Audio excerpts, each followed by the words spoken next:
En finale de l'Open d'Australie, nous aurons donc Rybakina, une Kazakhstanaise d'origine russe, ainsi que Sabalenka, une Biélorusse. Pas de doute, il s'agit bel et bien de la finale préférée de Poutine.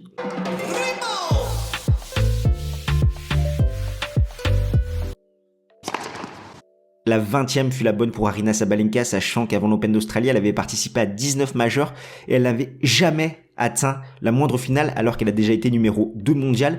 Elle avait fait 3 demi-finales qu'elle avait toutes perdues. Pourtant, elle a été titrée 2 fois en double en majeur avec Mertens à l'US Open 2019 et à l'Open d'Australie 2021. Elle comptabilise 11 titres et en début d'année, elle avait commencé fort avec un titre à Adélaïde contre Noskova. Elle est sur une série de 10 victoires consécutives et elle n'a pas perdu le moindre set. Et ce lundi, elle redeviendra numéro 2 mondial. Pour se hisser en finale, elle est venue à bout de Martinkova, Rogers, Mertens, Bencic, Vekic ainsi que Linette. Comme je te le disais, elle a concédé 0-7 et elle a passé en tout 8h28 minutes sur les cours. Ce qui est ultra intéressant chez cette joueuse, c'est qu'il y a un an, elle était numéro 2 mondial, mais elle n'arrivait pas à trouver de la constance dans son jeu. Elle enchaînait les doubles fautes, c'était compliqué au niveau de son service. Et là, depuis l'été dernier, elle a trouvé une certaine forme de régularité. Demi-finale à Cincinnati, demi-finale à l'US Open, finale au WTA Finals. Et c'est dû à son service qu'elle a énormément bossé. Elle a embauché quelqu'un pour travailler sur la biomécanique de son geste, pour trouver plus de relâchement, plus de fluidité. Et les stats en témoignent, elle fait beaucoup moins de doubles fautes. Finalement, c'est vraiment devenu une force, son service, qui a toujours été le cas. C'est une joueuse extrêmement puissante, très agressive du fond du court, comme en témoignent ses stats à l'Open d'Australie, sachant qu'elle a gagné 414 points, et parmi ces 414 points, 196 sont des coups gagnants, ce qui fait un ratio quand même de 47% de coups gagnants parmi les points qu'elle gagne. C'est dire quand même la force de Sabalenka. Contre Linette, la surprise polonaise de ce tournoi, sachant qu'elle n'avait jamais passé la première semaine d'un grand chelem, c'est le premier set qui a décidé l'issue de la rencontre, sachant que ça va au tie-break. Sabalenka s'impose 7-1 dans ce tie-break et derrière, le plus dur était fait. On sait que Linette, elle a le jeu pour faire déjouer Sabalenka, elle ne donne pas de rythme, elle a des balles assez flottantes, elle avait pu exploiter les déplacements de Caroline Garcia, de Pliskova, mais c'est quand même un peu plus solide. Chez Sabalenka, elle a eu du mal vraiment à contrôler cette balle, à la forcer à aller à la faute et c'est finalement elle qui a déjoué. Au niveau des stats de la Biélorusse, 24 races, 21 doubles fautes quand même, mais c'est beaucoup moins qu'avant, c'est dire les stats qu'elle avait avant. 60% de première balle, 74% de réussite derrière, 56% sur sa seconde balle et elle a été briquée seulement 6 fois. De l'autre côté du filet, elle retrouvera Rybakina qui, après son titre à Wimbledon 2022, confirme en majeur en atteignant de nouveau une finale, cette fois-ci à l'Open d'Australie. Pourtant, sa préparation n'a pas été idéale avec des défaites en début d'année contre Kostiuk, l'Ukrainienne, ainsi que Kvitova, la Tchèque à Adélaïde 1 et 2. Elle comptabilise finalement que 3 titres en simple. Au mieux lundi, elle sera 8e, sinon 10e. Pour celle-ci en finale, elle est venue à bout de Cocciaretto, Juvan, Collins, Swiatek, Ostapenko, Azarenka. Elle a concédé un seul set, c'était contre Collins. Elle a passé 9 heures en tout sur les cours. Et ce qui est quand même assez fou dans son parcours, c'est qu'elle a sorti 3 lauréates en grand chelem.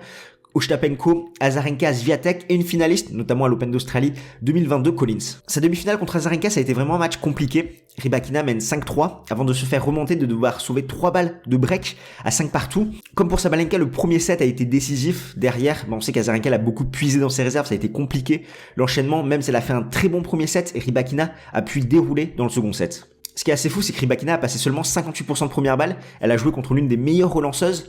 Et pourtant, elle gagne en 2 sets. Pire encore, c'est qu'elle a d'excellentes stats au service, mais également à la relance, sachant qu'elle a gagné 51% des points en retour. On voit que Azarenka a vraiment eu du mal avec son service, notamment dans la filière courte entre 0 et 4 frappes, sachant qu'elle a été dominée. 23 points remportés pour Rybakina pour seulement 22 pour la Biélorusse. Donc on voit vraiment que la Kazakhstanaise a verrouillé le match au service et à la relance. Son court croisé fait très mal, par contre elle peut vraiment progresser, notamment avec son coup droit long de ligne qui n'est pas assez tranchant, je trouve. Surtout ce qui peine, c'est son pourcentage de première balle. Dans ce tournoi, c'est 44 races, seulement 55% de première, avec certes 80% de réussite derrière, et elle a été briquée 10 fois.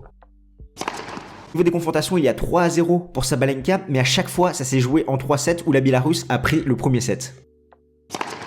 C'est vrai que j'ai pas souvenir d'une finale dames où les deux joueuses ont autant verrouillé leurs 6 précédentes rencontres pour se hisser en finale. Là, elles ont été impériales toutes les deux et finalement, ce sont les 2 meilleures joueuses du tableau. Pour moi, le point important au-delà du tennis, ça va être vraiment l'approche mentale des deux joueuses. Rybakina a l'expérience d'une finale de Grand Chelem qu'elle a gagnée en plus à Wimbledon 2022, ce qui n'est pas le cas de Sabalenka. On l'a vu un petit peu nerveuse dans cette demi-finale de passer ce cap, ce plafond de verre, d'autant plus que la Biélorusse a l'avantage des confrontations, ce qui peut lui rajouter une pression supplémentaire. Et qui dit pression chez Sabalenka, c'est son service qui en souffre. Sur le jeu, Sabalenka est peut-être légèrement supérieure à Rybakina, où elle prend beaucoup plus de risques. On sait que le coup droit long de ligne de Rybakina lui fait un petit peu défaut, et Sabalenka, qui est une meilleure athlète, on l'a vu, Linette a eu du mal à exploiter ses mouvements sur le court comme elle avait pu le faire avec Caro Garcia et Pliskova. Mais comme depuis plusieurs années chez les dames, en finale de majeur, les finales ça ne se joue pas, ça se gagne avec la tête. Sabalenka, c'est une joueuse plus puissante que Rybakina qui tient mieux l'échange, qui se déplace également mieux, qui a une meilleure transition de l'arrière vers l'avant.